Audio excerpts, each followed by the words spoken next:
Joining us for today's forest bathing walk. And I'm just double checking, can you folks hear me well? Can I just get like a thumbs up? Okay, outstanding. Thank you very much. And for those who have not heard about forest bathing, let me just give a little bit of an explanation of what it is.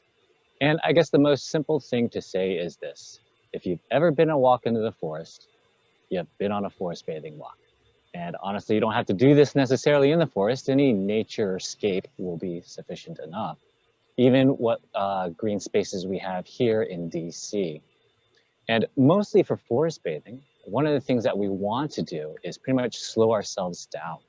And what we typically do on our walk, well, I shouldn't even say it's a walk, it's more of a saunter, more of a stroll. So it's a slower paced moment in time as we walk through. And currently, I am at the National Arboretum here in Northeast DC, and I'm in the Asian collection.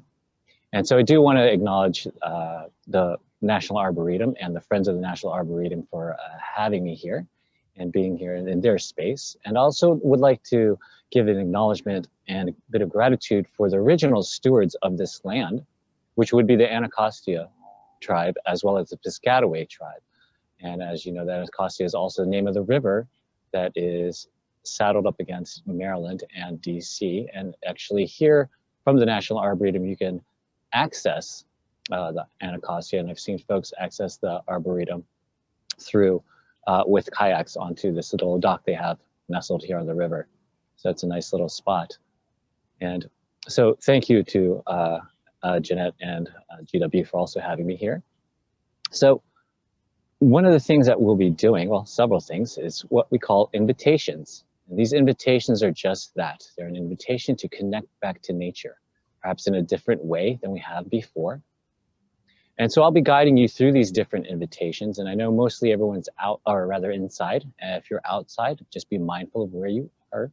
And if you're inside, just go ahead and get comfortable. And you can either observe nature through your window, or you could just observe nature on your screen and what is before me. So one of the things that we start off with when we start forest bathing is what we call pleasure of presence. And that is a way to connect to our current space and time of being here and right now. So if you've ever gone to a yoga class or even a martial arts class, I'm sure you've done a moment of breathing. And so we'll go ahead and start off with that. And so either bring your eyes to a soft gaze, or go ahead and close your eyes. And thank you for the nice yawn. And if we could also go ahead and mute our phones, I'd greatly appreciate that. And you may hear some background noise. As I said, I am at the Arboretum, so there will be nature sounds as well as man-made sounds. So just a forewarning. And if you're familiar with what's going on here in DC, there may be a lot of helicopters overhead at some point. So just a fair warning. So if we can go ahead, bring our eyes to a soft focus or a soft gaze, or go ahead and close them. Take a nice gentle deep breath. Gently exhale. And once more, nice gentle deep breath. Gently exhale.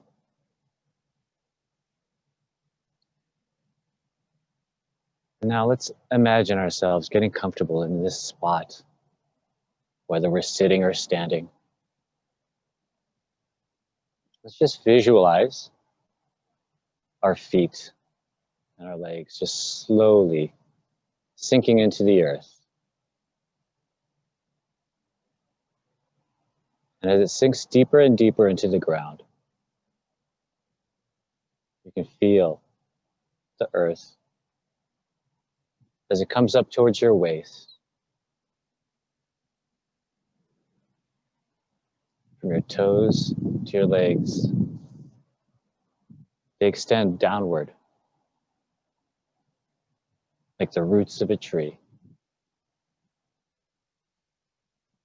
And I wonder what your roots are sensing.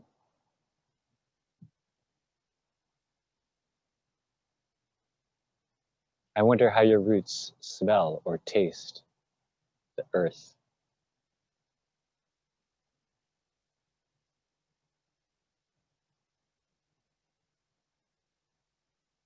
again, nice, gentle, deep breath.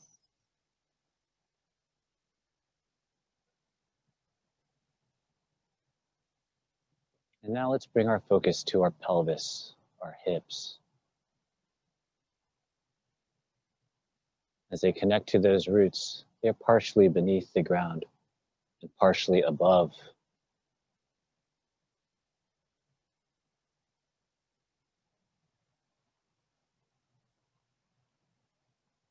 I wonder how that feels to you, the tree. The midpoint in two different spaces. The coolness of the earth below, perhaps the warmth of the sun above.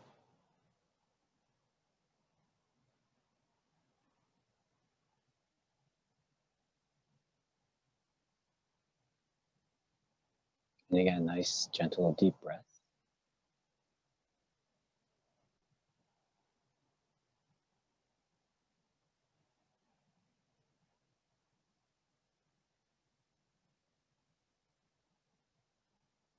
And as we inhale, we'll notice our torso, our trunk expanding.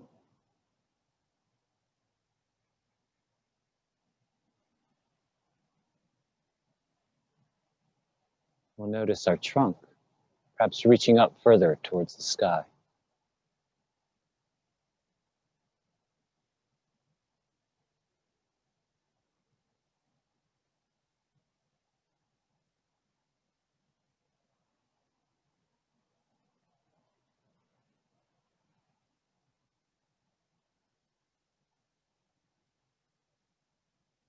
And I wonder, are you the type of tree that sways gently in the breeze?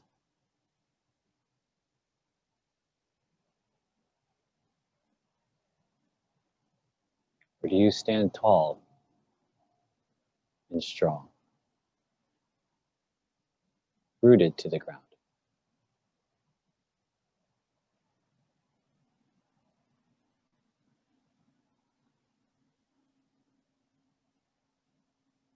And again, nice, gentle, deep breath. Bringing now our awareness to our branches. The branches that reach out from our trunks.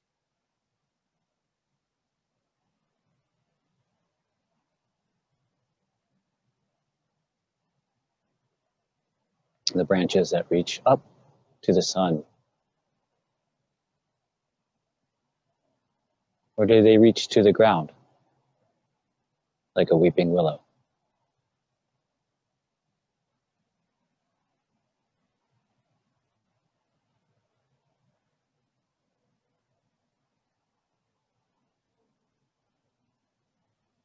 And again, nice, gentle, deep breath.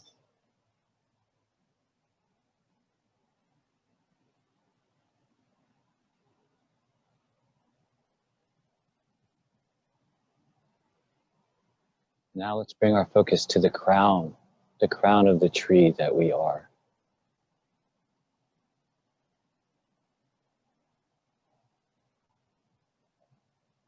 I wonder how high our crown can reach up into the sky.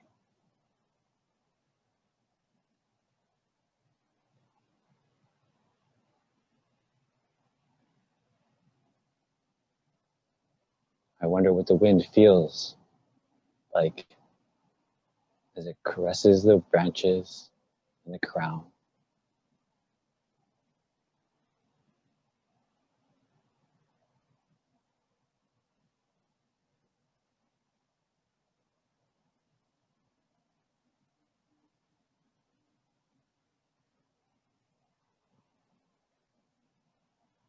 And again, nice, gentle, deep breath.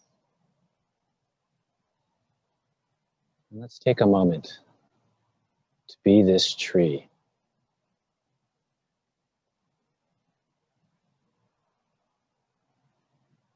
Settled here, grounded.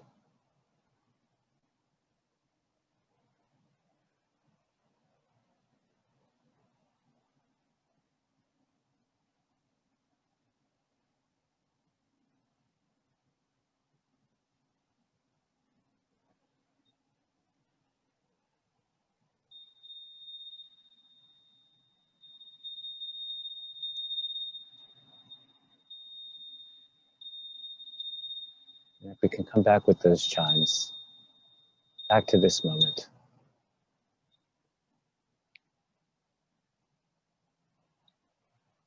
So typically what we'll do on a forest bathing walk is share. And how we will share over Zoom is what I would like to call a chatterfall. So if you would like to share, what I would suggest you do is go ahead and type it in, but do not send it just yet, because I'll have you send it when I count down. I'll count down 3, 2, 1, send, and then we can all send it at once, but please hold. So what you will reply, or what you will be sharing, is in one sentence with one word. What are you noticing? What are you noticing? And I'll give you a moment to just go ahead and key that in. And just so you're aware, also, sharing can be done silently as well. So I'll give you a few more moments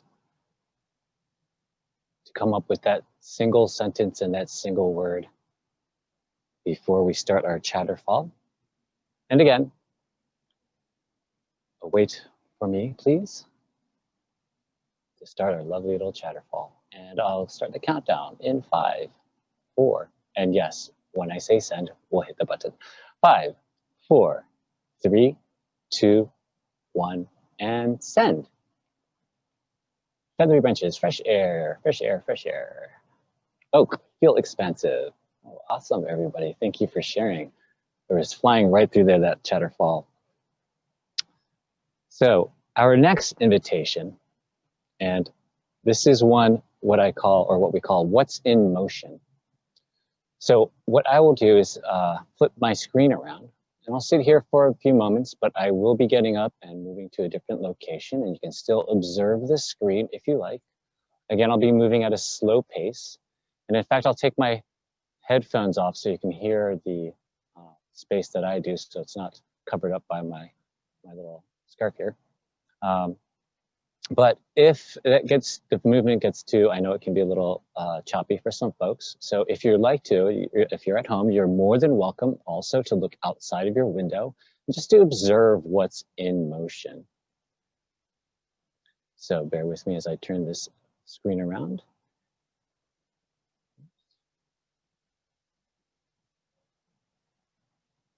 And there we go. And as I said, we'll be here for a moment, and then I'll slowly start to move. We'll be moving, or rather, I'll be moving in silence since I'm by myself here. You can just keep things that way. And I'm going to unplug my headphones now.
welcome back, everybody. Welcome back, everybody.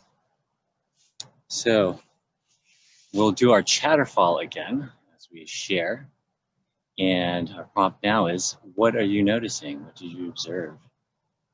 So we could just take a moment again to have one sentence with one word. And again, we'll wait that countdown. Give you a moment.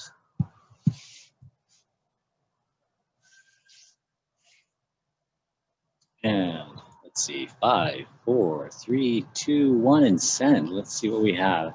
Nature, everything, birds, became so real. Mother Nature, appreciation, stillness, green. It's so hard to read, so peaceful, quiet, Nice. Thank you, everyone, for sharing. So those are just 2 invitations for our forest bathing walk, and we'll typically finish off with our final invitation, and that is our tea ceremony. And typically for a tea ceremony, when we go on hikes where we are able to harvest some herbs or plants, we may use those for our tea ceremony. However, because I am here at the National Arboretum, which is essentially truly a science research center, it's not someplace I want to be picking up any of their plants and stuff here on the ground. So what I typically end up doing is making my own tea. And the tea that I have is a ginger tea. Just reminds me of my mom. She's somebody who makes tea from ginger, and I remember that growing up. And she would harvest not lavender. What is it? I guess it's not lavender. Oh, mint. That's what I was thinking of. Mint. She would harvest that from the garden, and we would have that for tea. That was her favorite thing. So just kind of in memory of my mom, is having ginger tea. I should not say it like that. My mother has not passed away when I say in memory of my mother. Her birthday was earlier this month, so she's still alive and well. She's actually, on her birthday, she won her 4th place championship in women's doubles tennis at 78 years old. So she's alive and well. It's just for her birthday memory. I have the ginger tea. So this tea that I have brought, I don't know if, here we go. Here's the tea, and I have it in 2 cups.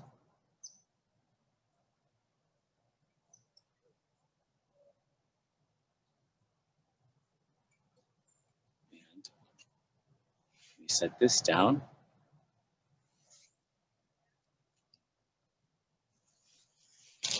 I also have a 3rd cup here. 1 cup is for myself.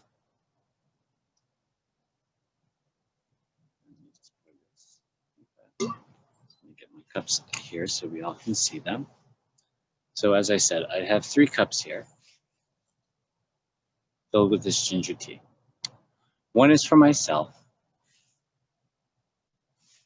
1 is for each of you who are here, who've joined us for today. So if you actually have a glass of water or a bottle, by all means, go ahead and grab that. That can be your tea. But this is your proxy tea here with me. And lastly is this 3rd cup of tea. And this 3rd cup of tea is for our host. Our host is not the National Arboretum, nor is it friends of the National Arboretum. The host is actually our grounds, this grounds that we are on, the ground that actually supports me and supports you here. The host is the trees that give us shade. The host is the land that provides us food. So with much respect, I would like to say thank you for our host. And if you would like to share anything that would bring this forest bathing walk, that make it feel like a good closure for you, by all means, you can say that out loud. If you want to put it into the chatterfall, we can do that as well. Or you can just look at this cup and just focus that intention into this cup. I'll take a moment to do that. And if you want to do the chatterfall, that's okay as well. I'll give you the countdown of 5, 4, 3, 2, and send. Okay. Thanking all the mothers, gratitude to the land, love, sunlight, air. And so I just want to share this, and I'm going to pour this back into the ground. And with your proxy cup here, oops, this is for you all, this is for me, may we cheers.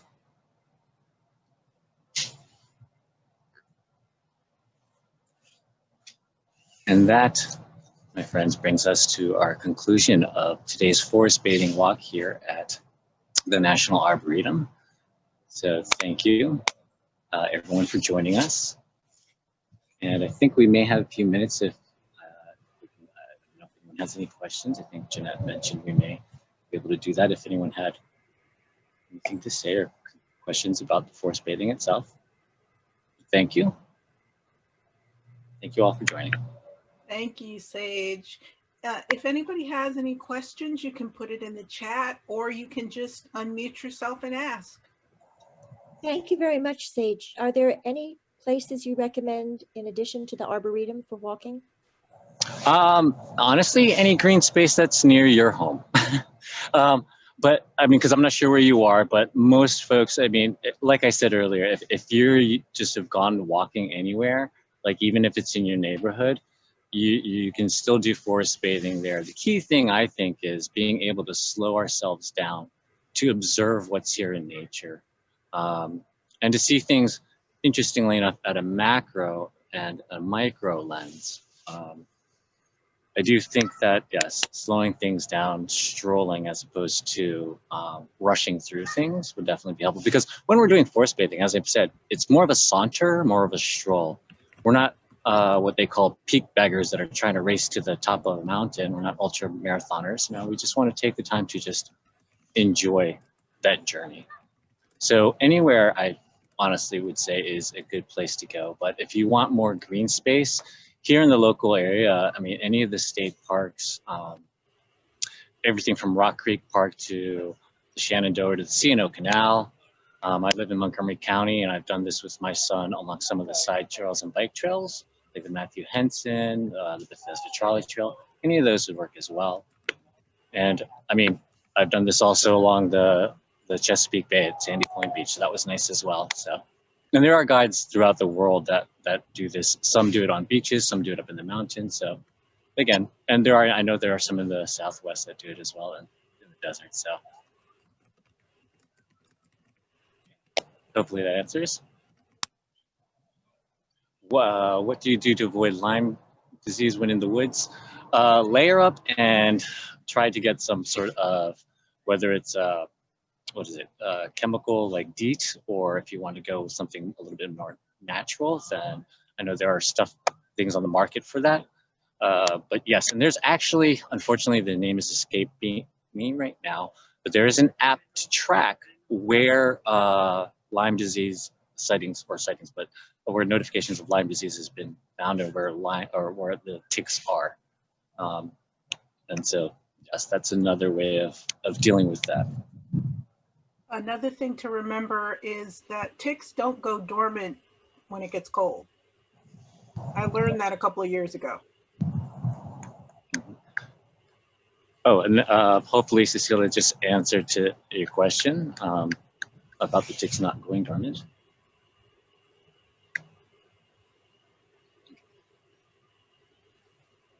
I don't know if I missed any questions on there. I think I'm okay. Oh, we don't get cold enough long enough to kill them. Oh, but a couple of us are asking if you're still leading in-person walks these days. Oh, actually, yes, I am. I'm doing that here at the Arboretum, and you could actually go to FONA.org and get onto their calendar of events. And it's myself and 2 other local guides who do that. So that is one place. And I also work with a group called natureworks.org, but we work with specific demographics. So we are actually working with folks dealing with addiction and recovery, as well as hopefully this spring we'll be able to work with the veterans, which the founder, Phil Hosmer, and I did a pilot program back in October and November, a 6-week program with the veterans up at Perry Point up in Maryland. And they enjoyed it. I enjoyed it. It was a pleasure for myself for the mere fact that I'm a veteran myself. So me serving those who have served before, to me, it was a lovely reciprocal feeling. But yes, the other public ones I'll be doing is with, A Greener Mind. You can look at agreenermind.com. Another guide, and I will be doing some full moon walks with, and that is located in Bowie, Maryland. Or Bowie, Maryland. Bowie, Maryland. Bowie. So, Bowie, yes. Although it would be cool if And it was Bowie. right. And Who doesn't love Bowie? What's that? Who doesn't love Bowie? Right. Okay, everyone, I am going to gather together all this wonderful information in the chat and send it to you in an email, along with the document that Dr. Nancy spoke about. So we'll see you hopefully next week. There'll be a link in the email with the registration for next week. But meanwhile, have a beautiful weekend. Thanks for coming. Thank you. Bye-bye, everybody. Enjoy your weekend.